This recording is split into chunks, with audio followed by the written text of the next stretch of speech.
rolling out the GPS, Math 1, Math 2, Math 3, and Math 4. Those kids would carry out with that program or curriculum. And then our grades 6 through 9, we would have implement the Common Core, and the 9th grade students would take coordinate algebra. And then math, we would add a grade level every year. So as you can imagine, the cost increases a bit every year because we're adding a new grade. In English, the original intent was to only look at grades 9 through 11, as we had an issue there where I was trying to flip those two pieces. But once our middle school folks found out what was going on with the high schools and their discussions, then our principals began to say, well, if them, why not us? So we had some discussions in executive leadership team about the possibility of making this a possible choice for grades 6 through 11. The reason that it doesn't say 12 this year is the 12th grade materials is a multicultural literature, which is fabulous, but it's different than what we do, and I didn't feel like we had enough time to make that decision. So we would go grades 6 through 11 in English, have discussion about changing or addressing British literature, and then make a decision about what we would do for our seniors. It doesn't eradicate AP classes. As a matter of fact, it's a platform to increase the numbers in our AP classes. So that's what our implementation plan would look like. And then our next steps. In secondary, we've already undertaken curriculum mapping in science and social studies to integrate the literacy standards in the Common Core GPS. What would we do with Springboard? We would have our Springboard Academies in June and July, and there are 3 required days for our teachers. Then curriculum map during June, and those would be identified teachers, approximately 14. Then if there were any needs-based content training, we would set those up, and Dr. West and I are partnering in that avenue should this be the pleasure of the board to adopt, to put into place. And then throughout the year 12-13, we would use check-ins to assess the implementation, and Springboard actually has a process in place where they can help us figure out how do we assess if this is a true Springboard classroom. They've got the experience, so we'd like to learn from what they already do. In our elementary schools, of course, this is nothing to do with Springboard, but I wanted to bring you up to speed on what we're doing with the Common Core GPS and what next steps we are taking there. We've begun the process of curriculum mapping in all subject areas to integrate the literacy standards as well in social studies and science. And then there are frameworks that the DOE has put out already, the Department of Education, related to the Common Core GPS, and our teachers have begun to pull those and look at them and talk about some of the things that they'd like to do to revise and modify those. Selection and purchase of additional resources. We have some things that we need to purchase in order to meet the rigor of the Common Core. And then during the summer of 2012 and beyond, we will have development teams to begin to work to create curriculum maps, align resources and suggest activities, get our additional resources, and then have those school level experts in the elementary schools work with their teams back at their schools to make sure that we are fully aligned in grades K through 5. So, more about Springboard from Alex, and he's got the product detail. I'm not an expert in that area, so I thought you'd like to hear from him. And then at the end, we just answer any questions that you have.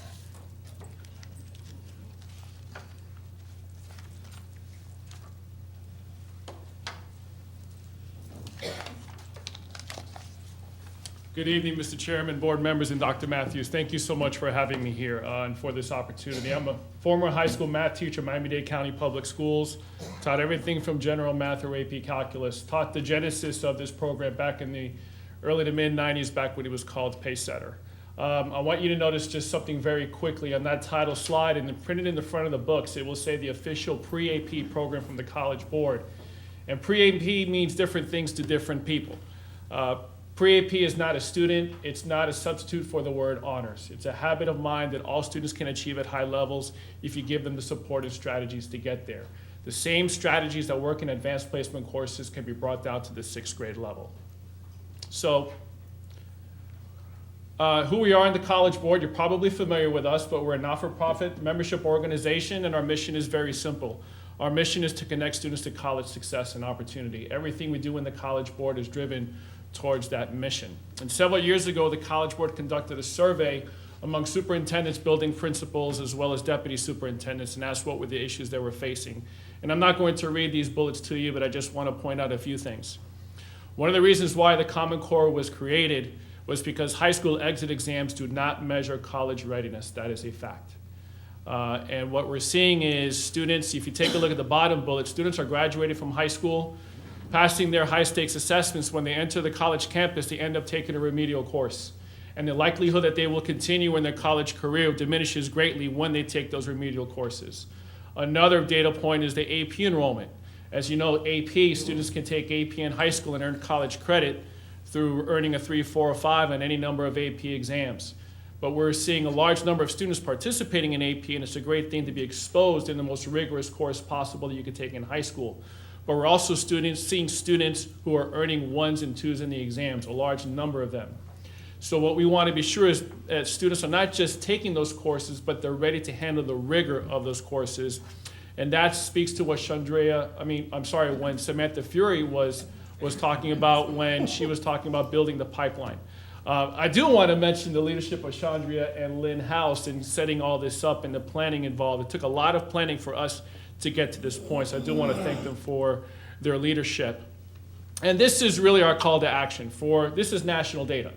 But for every 100 ninth graders that enter your high school campuses, only 69 will graduate from high school, only 42 will enter college, only 28 will enter college or return for their sophomore year, and only 20 will graduate. This is our call to action. This is also the call to action for Common Core. The goal of Common Core is to make sure that more students are college and career ready by the time they leave high school. So what does that mean, college ready? It means being able to have the knowledge and skills and behaviors to successfully complete a first year of post-secondary study. And the key words here are without remediation. And the way we get there is by providing a rigorous and comprehensive learning system while they're in high school. So for those who say, well, not all of our students are going to go to college, these are similar skills for students to become career ready. Businesses are looking for students who can problem solve, who can communicate, who can collaborate, and can apply their skills. And that's why in Common Core, it's not just college ready, it's career ready. So I want to point you to the box in the middle of the page that says fact. A study was conducted by the U.S. Department of Education, and it showed that the single greatest factor that determines college success was not the SAT or ACT score, it was not class rank, it was not the high school GPA. It was the level of rigor that the students were exposed to while they were in high school. So I want you to keep that in mind as we go through these next few minutes together. This also speaks more about the power of rigor. AP being the gold standard of a course you could take in high school, students who earn a 3, 4, or 5 are much more likely to earn a bachelor's degree in 5 years or less. We have this broken down by ethnicity and gender, and we also have this, these are students from similar backgrounds, and we have this study in print as well. So after all of this, the College Board created the College Readiness System, and that's what you see here. You're probably familiar with the SAT, the AP, and the PSAT. But the only program from the College Board that can touch every single student in your campus every single day is the Springboard program. And it is the foundation of our college readiness system. So the idea here is to increase the level of rigor in the English language arts and mathematics classrooms and expand that opportunity for all students. Give them access to the rigor that they need to be successful. And what we have is a full and robust curriculum that includes assessments, professional development, as well as the materials. It is collaborative for teachers, it's collaborative for students. The teachers are more the guide on the side rather than the sage on the stage. The students are active learners in their classrooms, they become independent learners, and that's going to be a requirement for Common Core. So it's vertically articulated in grades 6 to 12. It's a program that's written by teachers for teachers. Again, the idea, increase the level of rigor. Everyone talks about rigor, that's the catchphrase today is rigor. But what good is rigor if students cannot access that rigor? So what we do is we provide access to relevant and engaging activities, get them involved in what they're learning, and by providing research-based strategies as an on-ramp to access that rigorous content. I cannot stress enough that this is a program for all of your students, regardless of level. So if you're familiar with Understanding by Design, beginning with the end in mind, that is our instructional design. We started with college readiness standards and built assessments to assess those standards. But it's not enough just to assess kids, you must be able to create activities in order to get them prepared for those assessments. So what we showed your teachers back several weeks ago is how we take an assessment and unpack that assessment with the students. The students get to see those embedded assessments that are in their materials. And then the unpacked embedded assessment in terms of the skills that they're going to be held accountable to complete or be able to master are posted in front of the room every single day. And that allows them to see the goal in mind as they're going through their activities. So if you walk into a classroom and you tap a student on the shoulder and ask them, what are you doing and why are you doing it, they should be able to tell you. So in terms of the program components, Samantha, Ms. Fury talked about the consumable text. The reason they're consumable is because we want students interacting with the text and using those reading and writing strategies every single day. If you think of the books that are still sitting on your shelves, those books are probably scribbled all over your books from college. We want the same experience for the kids. The annotated teachers editions have everything that the teachers need in terms of strategies, the use of academic vocabulary, differentiated instruction callouts for the teachers, because again, this is a program that was written by teachers. Springboard Online is an opportunity for teachers to communicate with each other across the country that are teaching Springboard. They can access all the materials. They can also access assessments, both diagnostic and summative. And these can be broken down by standard, including Common Core state standards. So the professional development, which in my opinion is the most critical piece, we require professional development. Just as we don't expect the kids to pick up the book and run with it, we don't expect the teachers to do the same. So we require every single teacher to attend the professional development. And that is what we've done over the last few weeks, is schedule the professional development so we can get all of the English and math teachers to participate in the training. But it is ongoing. We also provide advanced trainings. We provide cognitive coaching. Your district is going to participate hopefully in the curriculum mapping session so that they can plan out the year for the teachers using your content experts as well as our content experts working together. But that curriculum map becomes a Newton County Schools product. And then the other piece is the administrator workshop. We want the administrators to be fully empowered to monitor those classrooms and be able to identify the strategies that the teachers are using. If the teacher is standing in front of the room and the students are sitting in rows day after day, it is not a Springboard classroom. It is an active, it is a loud classroom. We want students interacting with each other along with the teacher. In terms of Common Core, I know that you've gone over this already, but I just want to emphasize that we were on the writing team from the beginning. In fact, we provided our College Board Standards for College Success as a draft when the Common Core state standards were being drafted. We were one of 5 organizations at the table. It was National Governors Association, the Council of Chief State School Officers, College Board, Achieve, and ACT. If you come away with anything at all when it comes to Common Core, I cannot stress this enough. Common Core is going to tell the schools and the districts and the teachers what they're supposed to teach in terms of standards. What they're not going to do is tell you how to do it. They leave that up to the schools and the districts to decide how they will teach these more rigorous standards. And that's where Springboard comes in. Through the materials, through the professional development, through the intensive strategies that get at that rigorous content for all kids, that is how the students will be able to master and the teachers will be able to teach at a more rigorous standard in terms of what they're conveying to the students. Because again, it's more of an interaction. Something we're very proud about, if you're familiar with Phi Delta Kappa International, they recently conducted an audit of our program and they are officially endorsing it. They found that they found it to be an extremely valid curriculum from top to bottom in professional development assessments as well as the curriculum itself. And the students who successfully go through this program year after year are much more likely to succeed in post-secondary environments. We have the data to back this up. There is our website at the bottom. We have data in terms of state assessments as well as AP, expansion, and achievement.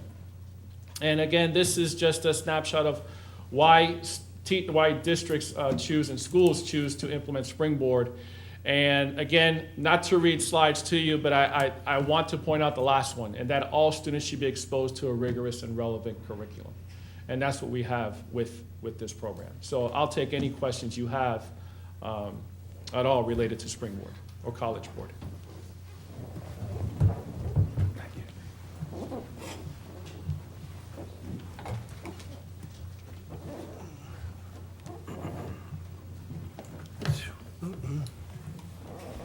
Any questions from board members?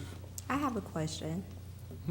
It's related to the assessment piece that the program offers. On the assessments, and it may be more so for Ms. Fury, will we be moving away from the STAR assessments, or would we still be using those? Yeah, we'll still use STAR as a universal screener in middles and elementary schools at the beginning of the year and the end of the year, as we do now. The assessments are curriculum assessments. Okay. And we'll continue with our assessment program as we have now. Okay. On the assessments for the Springboard, what kind of information does it provide? Does it just tell, like, at the end of the standard, if the student didn't get it, does it give suggestions to the teachers on how to, I know I saw the scaffolding, so does it specifically tell how they can, I don't want to say reteach, so how they Well, can? there are two primary assessments to the Springboard program. You have the online assessments. Those are the ones that I showed you the screenshot of, and those are all multiple choice. And the reason they're multiple choice is because we provide the distractor rationales for each item. There are also end-of-unit tests for each unit of Springboard. Springboard in English Language Arts is separated by thematic units, and in the units in mathematics, they're separated by content strength. So there will be opportunities to find, you can find per activity what standard will be covered through that activity. So the teacher always has access to say, if a student is weak on this particular activity, they can go back to another activity. We also have getting ready questions at the beginning of the units that test prerequisite knowledge. Within the activities themselves, we also have check their understanding in mathematics. Those are checkpoints to gauge where the students are. But I would say the most powerful piece are the embedded assessments that the kids actually get to see, because those are all performance-based assessments. The students will actually have to take what they've learned in the unit and apply it to a brand new setting. Okay. So it's more than just a regurgitation of information. It's really getting at true content mastery.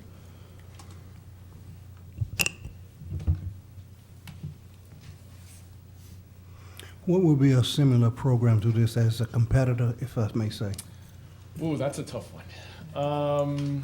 In mathematics, we've heard of a program called Connected Mathematics, and the reason that one seems similar is because it's contextually based like Springboard is.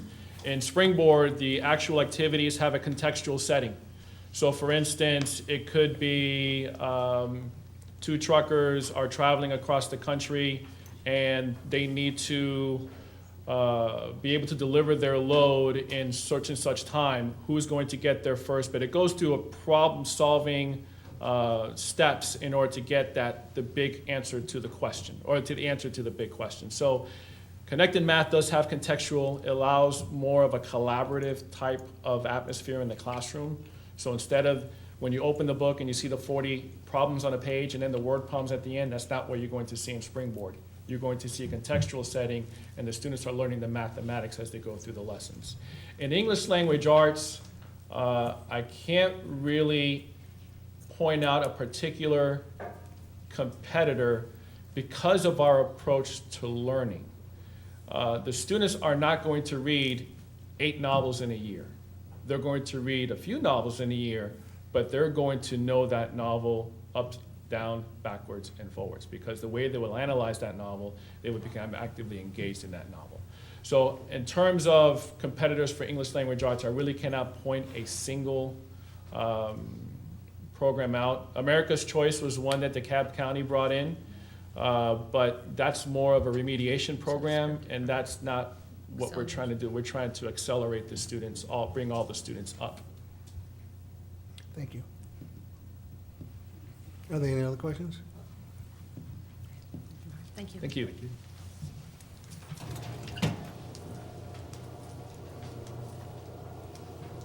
Now we can go to the enrollment report now.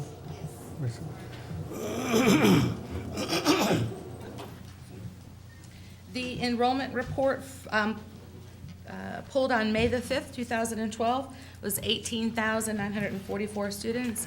The same time last year, May 5th, 2011, we had enrolled 19,113 students for a difference of 169 students. I have a question, maybe to Dr. Mathis as well. Could we pull months and compare the reduction at the end of the month, especially in our high school, and review those as to why they dropped out, the missing ones, and correlate that with what do we need to do to monitor our dropouts and making sure that we get the right coding or a recovery so that we won't be charged in the figuring of the graduation rate.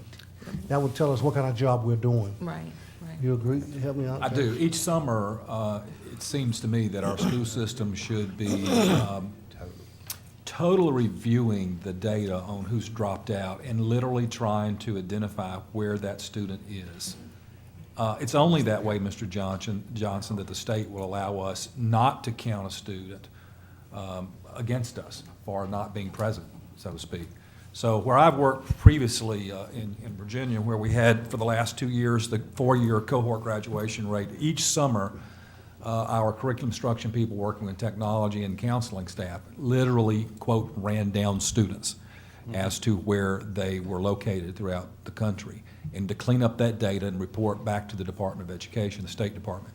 So we've got to get along those lines. And Sam, it looks like you're eager to say something. We've about done that. We've gone through all the data, and we've actually had administrators who jog in the afternoon and saw a kid out on a front porch and said, "I'll be back tomorrow," and went and had them fill out paperwork about where they were and what they've done since they left the school.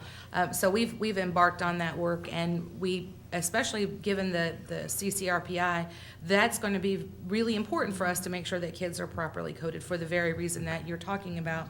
One of the things that's a little bit different than when we first started with the cohort graduation rate is the state of Georgia on the CCRPI is going to be looking at a 5-year graduation rate as opposed to the 4-year. So we're going to be able to capture kids in a positive way who are graduating as fifth-year seniors, as opposed to those students as they currently count against us now, and that will change with the 5-year cohort graduation rate. Two things, Sam. One, the 5-year cohort rate is the Georgia accountability system. I think the Fed accountability system is a 4-year, so That's it's right. confusing. You're going to have a 4-year cohort that the And a Feds hold 5-year. as responsibility, and a 5-year cohort the state of Georgia holds responsible.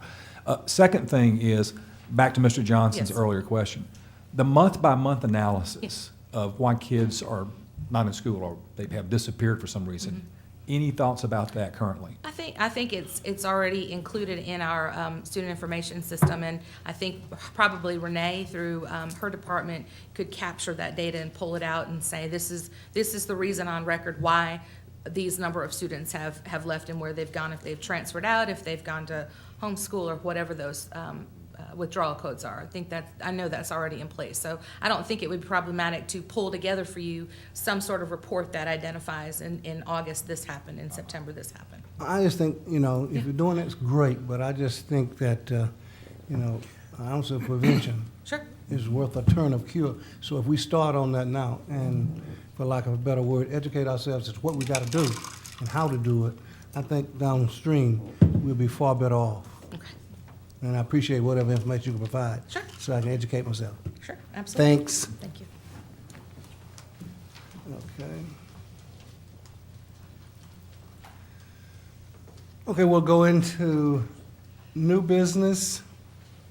I'm going to start off that with Dr. Carpenter. Item A. Yes, sir, Mr. Chairman. My goal is to take as long as the other presentations took combined, so y'all just be ready for me to try to reach that goal. No. But what we have here is our tentative budget. It's that time that we take a very close look at our tentative budget. And in taking a look at this budget, this is something that we can watch this week, hopefully vote on next week. But anytime between now and the 22nd, as the board see fit, and you probably want to work with Dr. Matthews in terms of setting up work sessions, because on the 23rd, it'll be posted in our legal organ, and then we'll come back and make that vote in June on our final budget. So just keep in mind that, Mr. Chairman, you might want to work with Mr. Superintendent between now and the 22nd if the board would like to see any work sessions related to this tentative budget. So with that being said, we'll present it.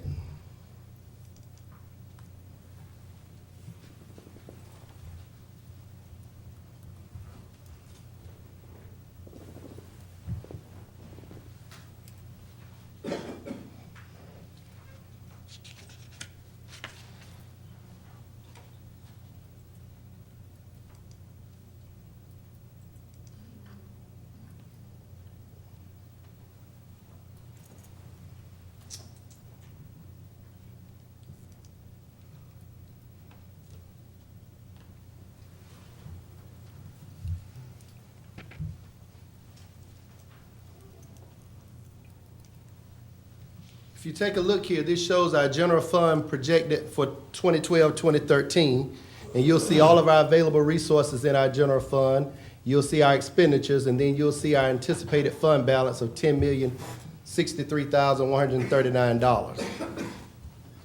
Keeping in mind, we're looking at general fund budget only.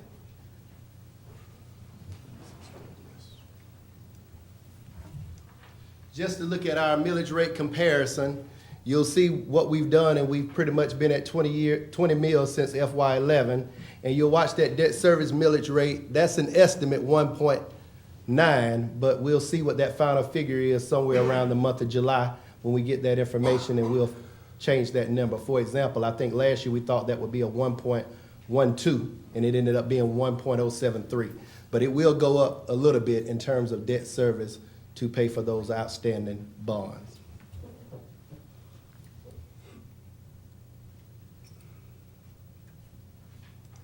Just to give you a little bit of background on what we've experienced in terms of state reductions in our QBE, the trend just continues and continues. And if you look at it from FY06 until the present, about $57.4 million in state reductions or lost revenue. And those are dollars that would have made their way to Newton County school system had our funding formula per QBE been funded appropriately.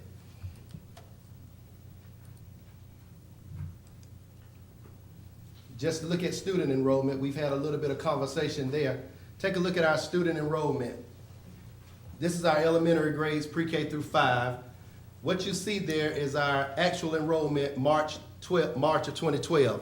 And those are the figures we use to allocate teachers in our classrooms. And then we look at those figures and we say in a minimum enrollment situation, it's minus 40, and a maximum enrollment situation is plus 50. And if you look at that number, that's kind of how we form our allocation basis for the upcoming school year. Middle grades, you see something very similar. Middle grades is a little bit different because we added the theme school in those grades. So you'll see that piece. Actual enrollment, 4,492 this past March. Again, allocation basis being minus 40 or plus 50. And you can see that somewhere in the middle is where we'll probably fall when the school year begins. High school enrollment, 5,533, and you'll see those minimum and maximums there as well. Our school system enrollment, we are facing some decline in enrollment. We're looking at this March, we had 18,803 students, and if our minimums were to play out all the way across the board, that's not gonna happen. We would have 17,621 students. If our maximums played out all the way across the board, we'd have 19,224 students. We're gonna fall somewhere in between those two numbers when we begin next school term. But your allocation basis and the number of staff members is built from the 18,803 students. Just to refresh the board in terms of how we've allocated staff, I'm gonna slide up a little bit so you can see the entire piece. But regular kindergarten, 21 students. With the parapro, 23 students. Regular ed 1 through 3, 25 students. 4th and 5th, 30 students. 6 through 8, 31. 9 through 12, 32. In those foreign language classrooms, social studies, math, and English, and in your science, that number is 30. So that's your allocation basis for students. Can I ask the question? Yes, sir. That student's class size, I know we went through an exercise and we signed a commitment, I believe, as to what, how many students will be in a classroom. Yes. Are we subjected to that this year? Yes, the state allows us the opportunity to sign a waiver, and even with these figures, we can go up 1 to 3 students.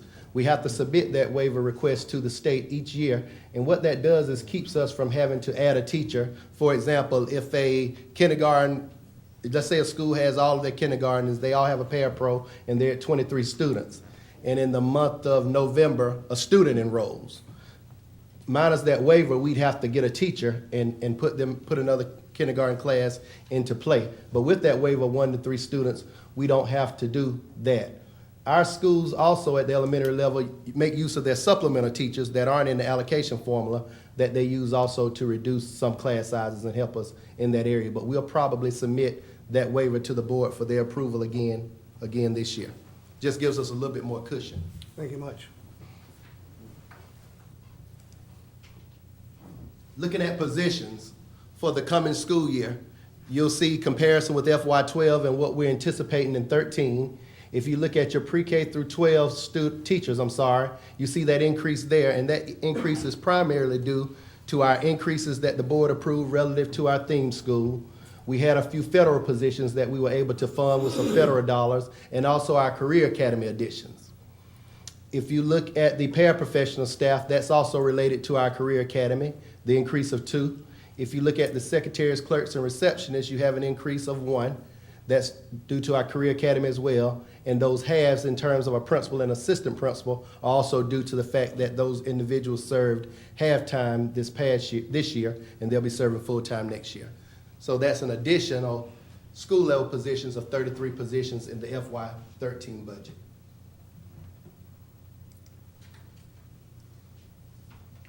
Just taking a look at our funding here, you look at your estimated sources of general fund revenue, and you'll see here your beginning fund balance.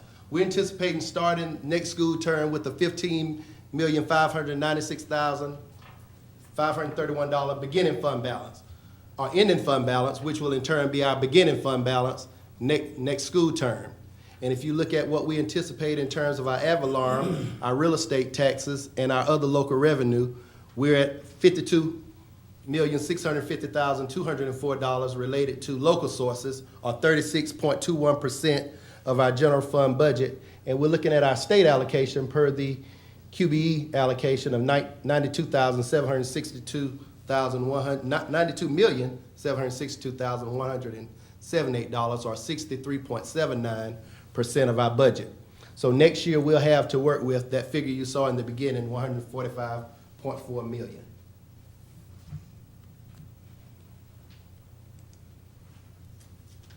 District level positions or system level positions. You'll see no increase there for the most part, except in the area of food service. We had our audit in our food service division, and 2 things happened. They told us that we had not worked on our wellness program as much as they would have liked to have seen us do so. And also they said that we were holding too much money in reserves in our nutrition program, even as we had contributed to the general fund, taking care of all of our large equipment needs and that type of thing. So we're looking at bringing in a person 3 days per week to work on our wellness program, and we've added that position to the budget. It will not come from the general fund budget. It's paid for completely with nutrition funds of which they're telling us we're holding on to a little bit too much. Just one question.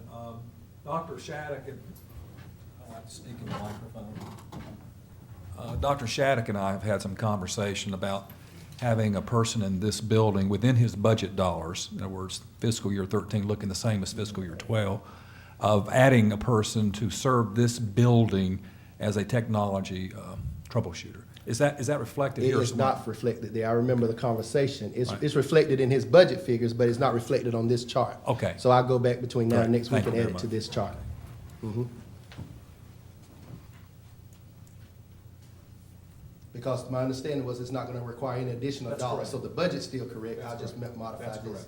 modify this chart. Am I understanding that correct? That body would just serve this building? Yes, because as it stands now, Ross Hendricks serves this building every day, very intensively so. And when we shut down here, we can impact the entire system in terms of the service we're able to provide or report to the state or report to the feds. So we can't afford to shut down here.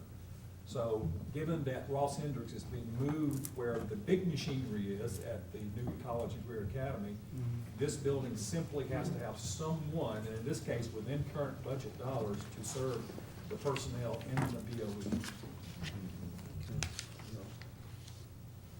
Comparison of our budget expenditures. If you look, our expenditures are up from FY12, $131.5 million, and FY13, $135.349 million. And mainly that has to do with TRS and state health benefit increases, but also those increases that you know of relative to the Career Academy, relative to Newton County Theme School, and also in transportation, we've had to infuse a few more dollars there relative to our cost this school term. So you have a difference or an increase in your budget of 2.86 or almost 3 3% increase. Here are your major expenditures by category, and you always know that your salaries and benefits are the primary portion of your budget. That's why when you ever talk about budget cuts of any significance, that's where you go. You just can't tighten up your utilities and fuel much more, or your repairs and maintenance, or your textbook costs, and your furniture and equipment. So there you are, with 86.3% of your total budget dollars.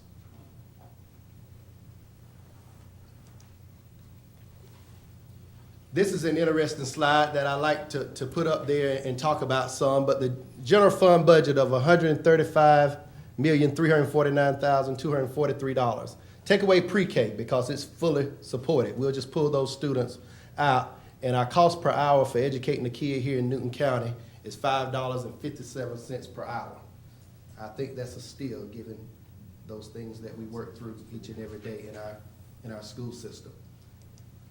We always have those individuals who talk about the local taxes and what they do, and maybe that those taxes pay our salaries and that kind of thing. But if you just pull out the state contribution, and you'll see there that that figure is $1.50 per hour. So again, we think our community also gets a pretty good deal. Millage rate. Look at your millage rate comparison. It shows you that for the coming year, one meal is going to bring in $1,910,701. And just to show you that difference, this is why the local dollars, we could see a decrease because that millage rate is down $212,300.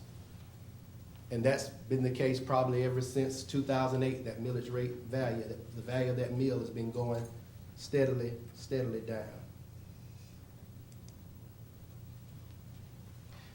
The most recent data, or the most current data that the state is able to provide to us in terms of the general fund expenditures per student, or FTE, is those figures from 10-11. And during that year, the state's average was $8,594 per student. And in Newton County, during that same year, we did it in terms of $7,804 per student, or a difference of $790,000. And when you look at only 6 schools not making AYP, and you look at some of the significant occurrences in our school system, given that we operate in our general fund $790 per student, less than the state average, I think we do very, very well with what we do, given what we have. So that's our general fund. We'll make a couple modifications related to the position that Dr. Matthews discussed, but the primary thing is if the board wants to look at this budget in greater detail, there's opportunity between now and the 22nd to have a board planning meeting. So that would be something, my guess is we'll hear from Dr. Matthews.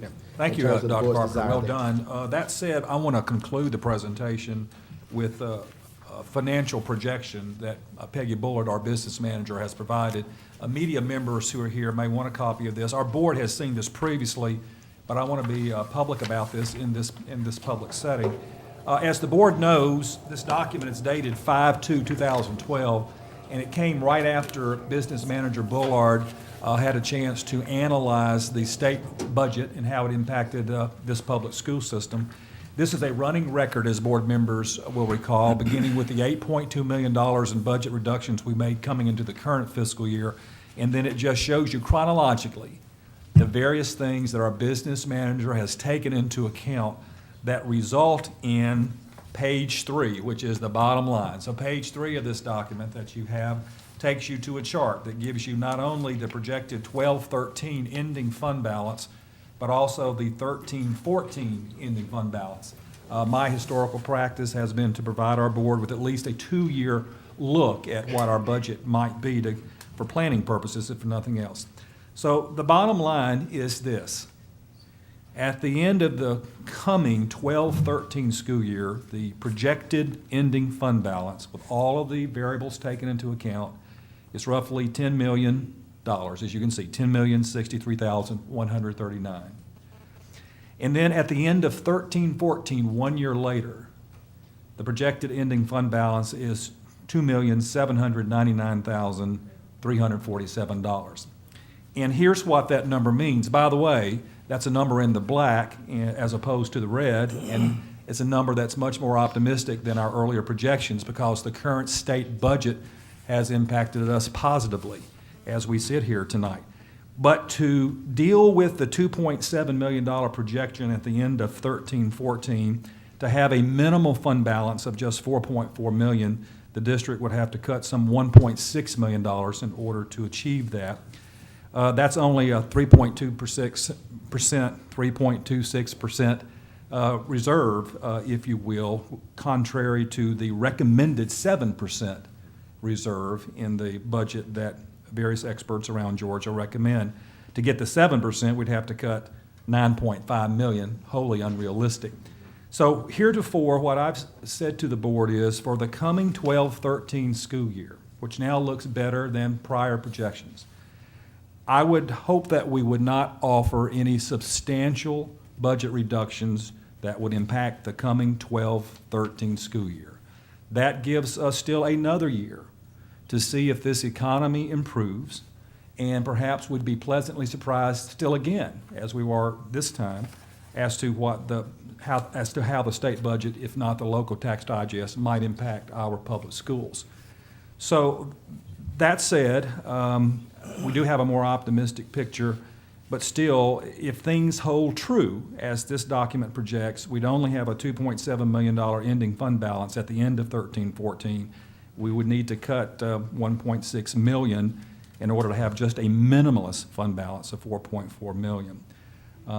Obviously, the bottom line in 13-14 could be better, or it could be worse, and I'm urging the board to say, let's take our time, let's have a stable 12-13, and let's hope the economy continues to improve, and hopefully heading into 13-14, we will not have to make any cuts.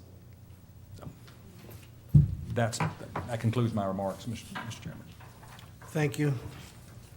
Now, the next item is, before I go any further, Dr. Master, Dr. Carpenter, on the enrollment, the follow-up to the question I asked about maximum individual class size, is there an exercise that you could perform if you fluctuate that 1 or 2 students in the categories listed here in the required maximum class size comparison to see what impact that would have a budget on for informational purposes? Yes, like for example, if you said instead of 23 kids in kindergarten, you want to go down to 21?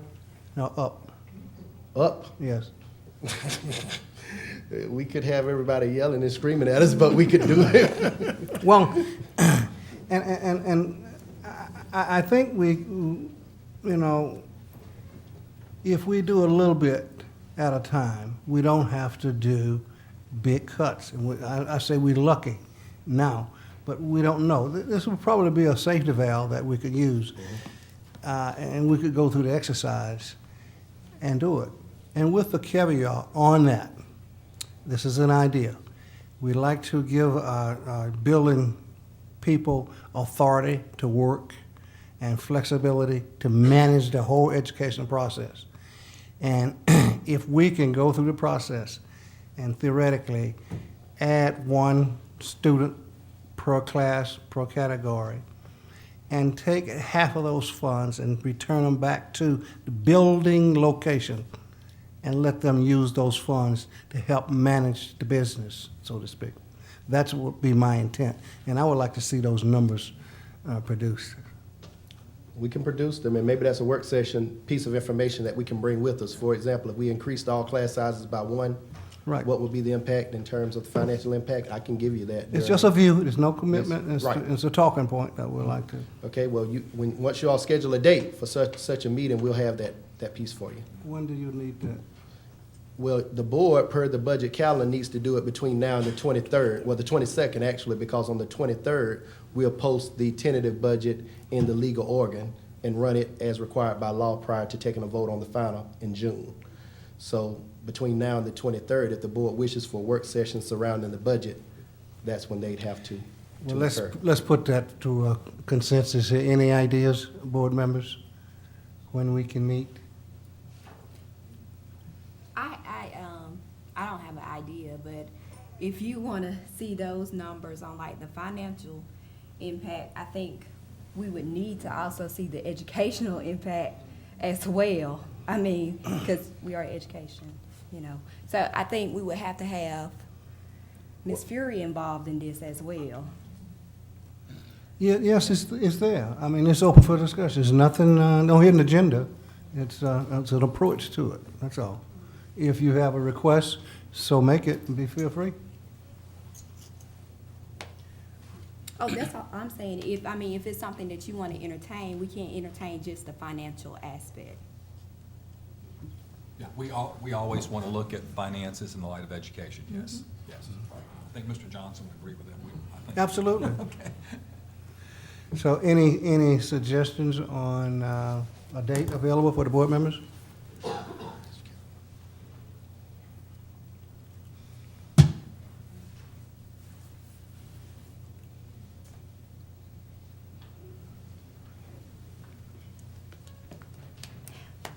You gotta have it by the 23rd. Yes.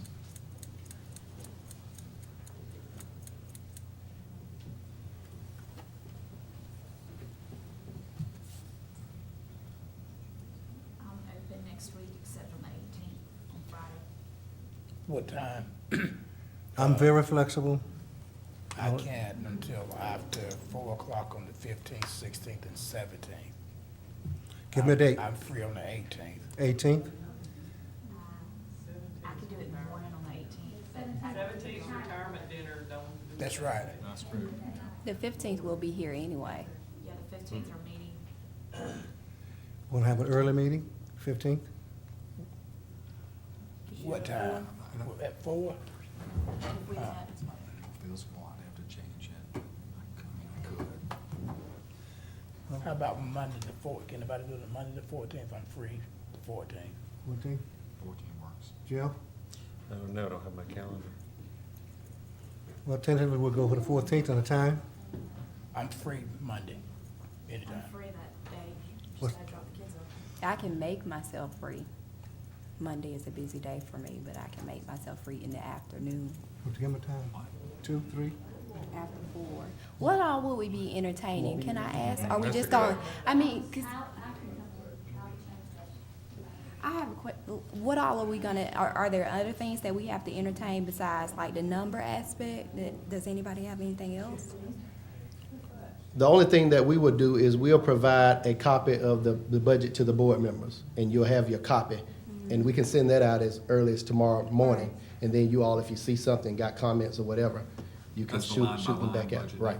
Okay. Maybe that's what we ought to do, go ahead and send it out. And then if Send it we out in the feel that morning. there's something else that we need to discuss, Yeah. maybe we can look at Monday or Tuesday, if there's not a lot up for discussion coming in early on Tuesday before the board meeting. Good idea. I'll send it in the morning. Okay. Okay, item B. Okay, and item B, and we have some of our renewals and some of our contracts had to be out for bid and some are just automatic renewals, so we'll begin. But the superintendent in item B recommends the annual renewable contract be awarded to R&E Electric in Covington, Georgia for the purchase of electrical services for an additional contract period, the effective date being May 19th, 2012, and expiration date being May 18th, 2013. And just for a point of background, this contract was awarded May 18th, 2010. 6 vendors submitted those bids. During the solicitation, the bids were evaluated, and the estimated annual value of that contract is $300,000. That's item B in our electrical services here in the system. Any comments? C? Item C, we can't have lunch without bread and milk-related products, so we think we better get those things provided for. The superintendent recommends the annual renewable contract awarded to the following vendors for an additional contract period. And that is Earth Grains Bakery Company for bread products and Mayfield Dairy Farms for milk and milk-related products. Estimated annual value of these contracts are $200,000 for Earth Grain Bakery and $800,000 for our milk products. Any questions, comments, board members? Item D. You may look at those and say, well, you haven't bidded out the milk in a while. You don't get, you would think that there would be a lot of business for milk vendors, but we just don't get a lot of folks wanting to serve us milk. Item D, the superintendent recommends the annual renewable contract for large kitchen equipment for the school nutrition program be awarded to 4 vendors, and you'll see the breakdown there below, and the contract period would be the 17th 2012, going through May 16th of 2013. Invitation for bid was opened on April 25th, 2012, and we believe that 4 vendors would provide the greater budgetary savings for our school system. Cisco Food Service Equipment in Gainesville, item 1, estimated annual value is $3,866. Atlanta Fixture and Sales, $255,541. Douglas Equipment out of West Virginia, $38,407. And Manning Brothers, $25,740. Total estimated value for our large equipment needs are $323,554. Those bids were opened on the 25th of April. Okay, if no questions, we'll go to item E. Item E, it's time to make sure our nutrition workers have their uniforms for the coming year, and we did put that out for bid, and on May 2nd, the bids were open. Our current provider had notified us of an increase, and because of that increase, we thought we would go out for bid, and sure enough, her increase was too much because she was not the low bidder. So we have our low bid coming in from Uniforms Unlimited of Athens, Georgia, an estimated value of $40,000. So we actually saved some money on our nutrition program uniforms there. Okay, no other questions? Go to F, please. Okay, we have a request to utilize the Newton High School kitchen for a summer feeding program, and the superintendent recommends the Board of Education approve the use of Newton High School kitchen preparation for food for summer feeding programs in Newton and Rockdale County. And Tabernacle of Christ Encouragement, Inc. is requesting that the board approve the application for rental of the Newton High kitchen from June 30th through July 20th of 2012. Should that be 12, Ms. Dan? Are they doing it 2 summers? 2012, that's a typo on my part, I'll modify it.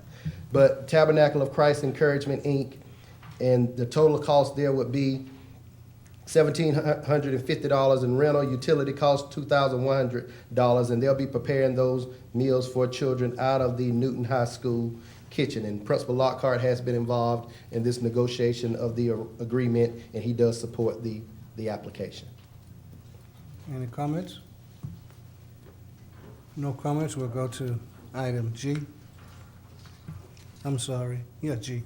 Yes, sir. We've had to update our Red Cross agreement, given the Liberty Middle School coming on board, and we had not updated our agreement, but the superintendent recommends that the Board of Education approve the use of the Newton County Middle and High Schools for use by the Red Cross during emergency shelters during a disaster situation for victims. We've always had this agreement, it just had not been updated to include our new school. So that's there. Ms. Loomis has worked with them to get that agreement updated. Thank you, sir. We'll go to the next one if no questions. Surplus items, we have them all the time. The superintendent recommends declaring the items on the attached forms as surplus equipment no longer serviceable to the school system and authorizing the appropriate disposal of these items through a salvage company or proper disposal methods, i.e. our Gov Deals program. And you'll see these items coming forth from Clements Middle School, Fairview, Mainstay, Mansfield, Newton High, Porterdale, and our nutrition program. Any questions on this item? If not, then we'll go to Mrs. Perry. Yes.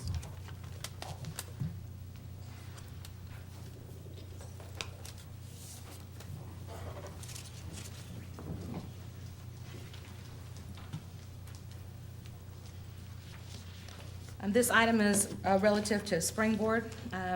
The superintendent recommends the purchase of the College Board's curriculum and textbook product Springboard for English Language Arts and Mathematics. The total expenditure for the English text is $215,000. The total expenditure for math text is $131,000. And as we add grade levels, those numbers would increase, so that when we add 12th grade, the number would go up for English, and the number would go up each year for mathematics. And on the bottom of the background information, I'm not going to read the whole thing again because I just said it all in the presentation, but there's the implementation cycle. Sam, you may want to clarify as to why you're asking for action Yeah. tonight. The reason that I'm asking for action tonight is that we've got to set professional learning in place in order to properly implement the program. And the professional learning is required 3 days professional learning. And Springboard, the College Board can't secure the days for us if we don't purchase the product. They've got them penciled in, and hopefully we can move forward so that we can have the professional learning days. Without the professional learning, it's nothing more than just the textbook. It would be similar to going through an adoption, and if you've ever been through an adoption, the professional learning before you purchase a textbook is very minuscule. There's nothing. They take you through the product, and then you go back to your classroom and implement the materials. This is intensive, how to use the product. It's probably 100 times better than what we've had in the past. So the professional learning is a must. Without it, we are left to start the process and pull teachers and develop our own maps. I know last year, we put $1 million for purchase of books. Yes. Now, will this be in addition to that, or that $1 million that we put in will take care of this? Is already budgeted? Which Well, one is it? It's already budgeted. I have just a document that might help you visualize some of this, so. She thought you might ask that. Great anticipation. So I'll just walk you through it once you get it in your hand, so you can see how I've sort of put it together with Peggy and Dr. Matthews and Dr. Carpenter and ELT. So across the top, you'll see that there is I tell you what adoptions are occurring in the given year. So 11, 12, you've got a Cta Adoption, which is going on right now, and we're not really making any major purchases with CTAE. So you'll see that in that math springboard, there's $110,000 for the textbooks. And then underneath that, you've got the English Language Arts, $215,000 for the textbooks. And then science and social studies, and then the total on the bottom of the chart. So what I've done is I've segregated it into secondary purchases and elementary purchases. And you'll see that we're not purchasing any mathematics textbooks in the elementary schools. And then we go through what they have to, for replacements, the R equals replacements. With Springboard, we'll eradicate replacements. We won't need to purchase them anymore, given the fact that we'll be buying a new textbook every single year, the most current. So these monies are not in addition to, they're actually a reduction in what we had originally budgeted. So I'm actually making it a little bit more cost effective for the system, given that if you'll look at the following year where we're undergoing a math adoption, in that column, what would appear there would be in excess of $1 million in the math column for secondary schools. You'll see that that number is $160,000 because I'm adding the 10th grade. And so in the elementary column, however, there is no Springboard product to purchase, so we'll have to undergo a mathematics textbook adoption in the elementary schools. So just given those two pieces, the textbook number would be roughly $1.8 million next, $1.8 million next school year. So what Springboard permits us to do is sort of purchase the textbook adoption on an installment plan yearly. So we're not having to come up with, for our secondary programs, $1 million for the purchase of those textbooks next year. The following year, you'll see, and I'm speaking to English now, the current textbook adoption cycle in the State Department has science after math and then English, but there's a proposal at the DOE to reverse that. That's why there's a little asterisk next to English adoption. So if I were to follow that cycle and they do approve for the English and science to be reversed, in that in the column where it says $205,000, remember I'm up to 612, so that's the cost when I add all grade levels, grades 6 through 12, plus any ancillary documents that we need. In the column next to that, it shows an English adoption for the elementary schools. Right there, you will be looking at a $650,000 adoption for English, but instead of $205 on the secondary side, you would be looking at approximately a little over $1 million in that column. So instead, you're seeing a $205,000 purchase as opposed to $1 million next year. And the benefit is that when I purchase in a textbook adoption, my English books or my math books, it's a one-time purchase, and then what I do every summer is replace materials. So there's still more expense on top of that by way of replacement texts. With this, I get a new book and the best book every summer. So that's sort of an added benefit. And then at the end of the day, the bottom line is that the Springboard product costs no more than if I were to purchase $1 million worth of materials. But the benefit outweighs the having to come up with $1 million right now. So And- that's why we're looking at Springboard as opposed to $1 million plus adoption in mathematics. We'd have to do something.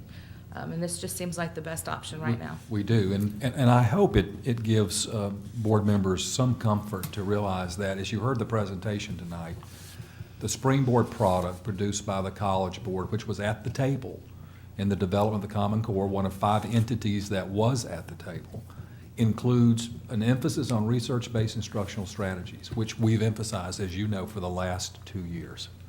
Includes an emphasis on building background knowledge through vocabulary, which you know we've emphasized the last 2 years.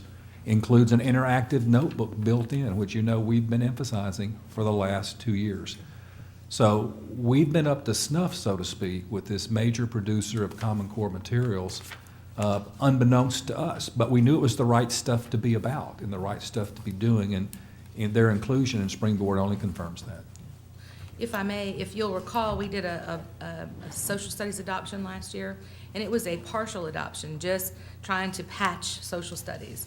And we spent upwards of $750,000 just patching.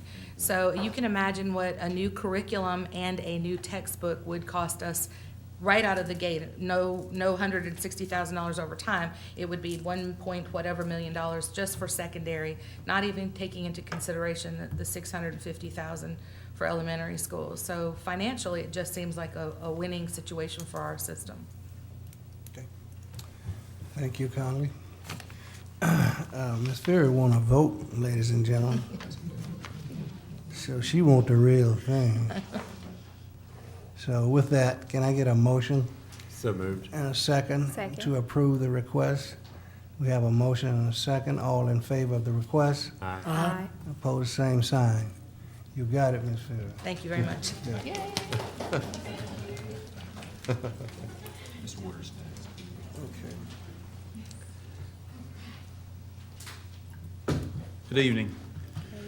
Superintendent recommends the purchase of audio-video equipment needed for the Newton College Career Academy be purchased from B&H Video. This estimated total cost of the product is $51,335. The required equipment was selected based on state suggested industry requirements and references from the teachers and industry users. We utilize a competitive bid contract managed by PPM, National Technology Bidding and Purchasing System.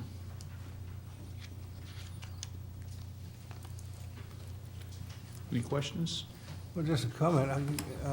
Is that in Mr. Shattuck's budget, or which one is it? No, sir, this Coming is- out of- this coming out of is- Mr. If I can make that happen, that would be great. I just wanted to know, you know. This is actually coming from the state, the state grant we received for the capital equipment. I understand. Right. Okay. Any questions, anybody? Thank you. Thank you, sir. Well, Dr. Shattuck, you still can vouch for your money. Come on. Good evening. Dr. Matthews, Mr. Chairman, ladies and gentlemen of the board. Item K deals with the renewal of a contract for our antivirus software. This contract was originally signed last May, and so this is the first year renewal. The superintendent recommends the annual renewable contract awarded to Softmart for Downingtown, Pennsylvania, for the purchase of Kaspersky Enterprise Antivirus software be renewed for an additional contract period. The effective date of the renewal will be May 2012, and the expiration date will be May 2013. We used this particular antivirus software this current year. We've been very satisfied with it. It has protected us, which we all know needs to be done. Any questions about this? Any comments, anybody? Okay, thank you. Item L, Okay, the superintendent recommends the annual renewable contract awarded to PC Mall Gov of Torrance, California for the purchase of Microsoft license agreement be renewed for an additional contract period. The effective date of this renewal will be June 16, 2012, and the expiration date will be June 15, 2013. The original contract was awarded in June 2011. To this particular vendor, we've been renewing Microsoft license agreements for many, or not renew them, but bidding them out many years. But this is a renewal for this particular vendor. The cost of Microsoft licenses has gone down in the last 3 years from $180,000 down to $116,000, due primarily to the way they are counting how the licenses have to be purchased, and is due primarily from the competition from other software vendors like Google, et cetera. So in order to meet the competition, they've reduced their pricing on these products. We've been using Microsoft since before I got here 11 years ago, and we use it for our servers, we use it for applications such as Microsoft Office, et cetera. And the reason we're asking for the renewal this month instead of next month is because it takes a long lead time for us to get the licenses processed, PO processing to the vendor and get them to pass it on to Microsoft. The actual expiration of the licenses is June 30th. And in the 10-day window we would have if we took it to the board in June, there's not enough time to get a process. So we always take it a month ahead of time. okay, thank you very much. Any questions, anybody? Thank you, sir. Now, item Item N.